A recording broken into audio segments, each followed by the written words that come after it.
Hello everyone. ఇంట్లో పెరుగు ఎక్కువ ఉన్నా, పెరుగు పులిసిన లేదా చలికాలంలో పెరుగు తింటే జలుబు చేస్తుంది అన్న భయం లేకుండా ఇలా మజ్జిగ చారుని సింపుల్గా, ఈజీగా, క్విక్గా చేసుకోండి. కరెక్ట్గా 5 నిమిషాల్లో తయారైపోతుంది. ముందుగా పెరుగును తీసుకొని కావలసినంత ఉప్పు వేసి మజ్జిగలా చేసుకోండి. పెరుగు మరీ లూజుగా ఉండకూడదు, అలాగే గట్టిగా కూడా ఉండకూడదు. కొందరు నీళ్ళ మజ్జిగ తీసుకొని శనగపిండి లేదా పుట్నాల పొడి కలిపి చేస్తారు. శనగపిండి అసిడిటీ నేచర్ని కలిగి ఉంటుంది కాబట్టి మనం అవేవి మిక్స్ చేయకుండా చేస్తున్నాము.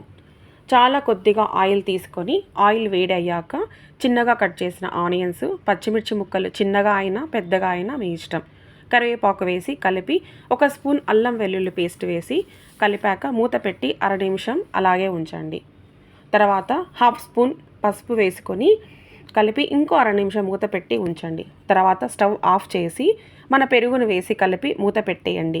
గిన్నె వేడి అంతా మజ్జిగకు చాలా స్లోగా అంటుకొని వేడవుతుంది. స్టవ్ ఆన్ చేస్తే మజ్జిగ లేదా పెరుగు ఇరిగిపోతుంది కాబట్టి స్టవ్ ఆఫ్ చేసి పెరుగు కలుపుకోవాలి. అంతే, మన మజ్జిగ చారు రెడీ.